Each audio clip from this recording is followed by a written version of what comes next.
अस्सलाम वालेकुम दोस्तों, हाजिर खिदमत हूँ इकोनॉमिक्स के अगले टॉपिक के साथ। आज बहुत इंपॉर्टेंट टॉपिक डिस्कस करने जा रहे हैं और आज का टॉपिक है हमारा टमाटर ले लो, टमाटर टमाटर ले लो, टमाटर ले लो।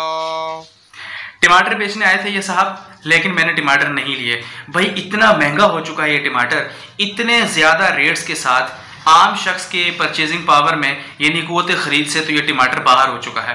बहरहाल मेरे टमाटर ना खरीदने की वजह तो ये थी कि इस टमाटर की कीमत बहुत ज़्यादा बढ़ जाती है।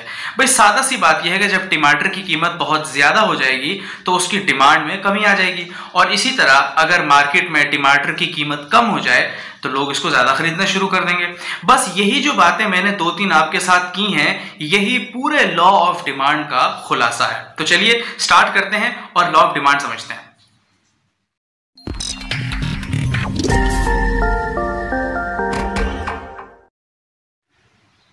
देखिए, लॉ ऑफ डिमांड बहुत सिंपल है, बहुत सादा है और आम फहम है। ये मेरे और आपकी ज़िंदगी में तकरीबन रोज़ाना हमारा और इसका आमना सामना होता है। लॉ ऑफ डिमांड को सादा और सलीस ज़बान में अगर मैं आपको समझाऊं तो ये यूं होगा कि अगर किसी चीज़ की कीमत में इजाफा हो जाए तो उसकी कीमत तलब में कमी हो जाती है, और अगर उस चीज़ की कीमत में कमी हो जाए तो उसकी डिमांड में इजाफा हो जाता है। Simple is that. और ये तो आपके साथ भी कई दफ़ा हुआ होगा।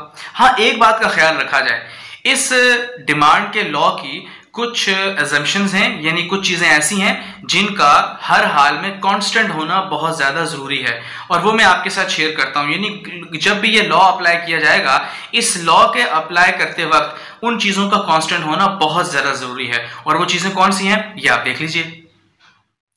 एजम्पशंस के हवाले से अगर हम देखें तो लॉ ये कहता है कि income of the consumers must not change, यानी कंज्यूमर की इनकम को कांस्टेंट होना पड़ेगा। Consumers taste, choice and fashion must remain this constant, यानी कंज्यूमर का टेस्ट, चॉइस और फैशन भी कांस्टेंट ही रखना पड़ेगी। नंबर 3 पे है price of related goods must not change, यानी अगर कोई चीज़ ऐसी है जिसकी कीमत में कमी या इजाफा हो रहा है तो उसके साथ उसकी रिलेटेड चीज़ें, उनकी कीमतों को भी कांस्टेंट ही रहना पड़ेगा, उनकी कीमतों में भी तब्दीली नहीं आनी चाहिए। मिसाल के तौर पे अगर price of fresh milk up होती है, यानी अगर किसी चीज़ जो पीने वाला दूध है, अगर ताज़ा दूध है, उसकी कीमत में अगर इजाफा होगा तो consumers demand for dried milk will tend to increase, तो ऑटोमेटिकली लोग खुश्क दूध की तरफ चले जाएंगे। लिहाजा खुश्क दूध की कीमत को भी कांस्टेंट ही रखना पड़ेगा। आगे है expectations regarding to a change in the price of certain commodity must not change, यानी किसी भी खास चीज के बारे में एक्सपेक्टेशंस का तब्दील होना ये भी बहुत ज्यादा मैटर करता है। मिसाल के तौर पे अगर मार्केट में किसी शख्स को ये पता चल जाए कि फलां चीज मार्केट में अब शॉर्ट होने वाली है, तो चाहे उसकी कीमत गिरी ना भी हो तब भी उसकी डिमांड में फौरन इजाफा हो जाएगा, इस डर से कि कहीं वो चीज मार्केट से खत्म ही ना हो जाए।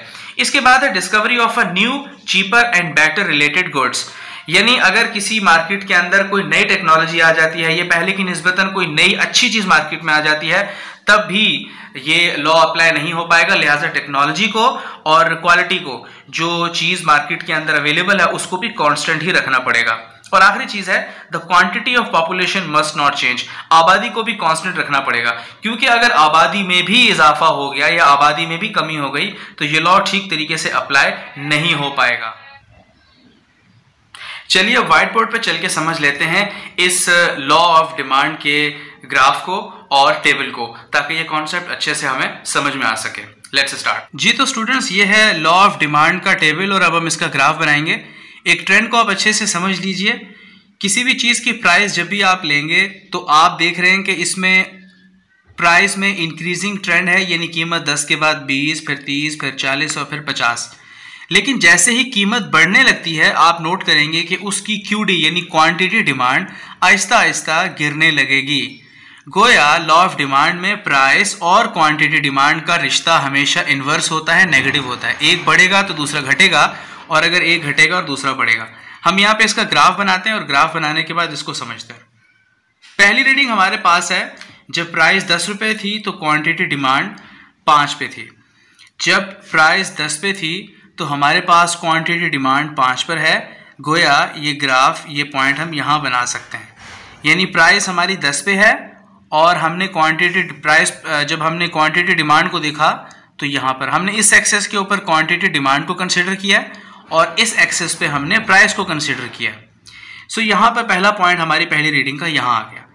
रीडिंग नंबर 2 देखें तो जब कीमत 20 रुपये थी तो हमने 4, आप फर्ज कर लीजिए इसको केजी कर लें या लीटर कर लें। जब 20 रुपये थी तो उस वक्त 4 डिमांड थी इसकी, ये 20 रुपये थी और ये 4 डिमांड ये यहाँ जाके ऐसे बनेगा इसकी सीध में, ये 4 की सीध में और उधर से ये 20 के बिल्कुल सामने। ये दूसरा पॉइंट। पॉइंट नंबर 3 है जब 30 कीमत है तो क्वांटिटी डिमांड 3 हो गई, यानी जब इसको 30 कीमत यहाँ पे है तो इसका 3 आएगा यहाँ पे और हम यहाँ इसके ऊपर यहाँ डॉट लगा देते हैं। ये तीसरी रीडिंग हो गई। इसी तरह जब प्राइस 40 है तो हम देखेंगे कि सामने उसकी जो क्वांटिटी डिमांड है वो 2 हो गई, यानी 40 यहाँ है और 2 बिल्कुल इसके ऊपर यहाँ। ये हमने चौथी रीडिंग ले ली। और अगर हम बात करें पांचवी रीडिंग की तो 50 के ऊपर 1 है, यानी ये 50 हो गया और ये यहां से ये 1 हो गया। ये जनाब हमने 5 रीडिंग ली और 5 रीडिंग का हमने साथ में टेबल बनाया। अब हम देखते हैं कि इसके ग्राफ में इसकी लाइन कैसे बन रही है। हमने यहाँ पे इन जो डॉट्स थे इनको आपस में एक लाइन से जोड़ दिया ताकि ये कर्व की शक्ल पेश कर सके। सो ये डिमांड कर्व आपके सामने एक फाइनल पोजीशन में है। आप चाहें तो यहाँ पर वाई एक्सिस और एक्स एक्सिस के ऊपर डॉट्स लगाकर भी ग्राफ बना सकते हैं, लेकिन मैंने बिल्कुल सिंपल रखा है ताकि आपको अच्छे से समझ में आ सके। उर्दू में इसे यानी डिमांड कर्व को खत तलब भी कहते हैं। तो ये था टेबल और इसके साथ हमने बनाया ग्राफ। मुझे उम्मीद है आप आज की इस वीडियो में कुछ नया सीख पाए होंगे। अगर आप कुछ नया सीख पाए हैं तो इस चैनल को सब्सक्राइब कर दीजिए, वीडियो को लाइक कर दीजिए और साथ बने हुए बेल आइकन को भी प्रेस कर दीजिए। आप सबके देखने का बहुत शुक्रिया। अल्लाह हाफिज।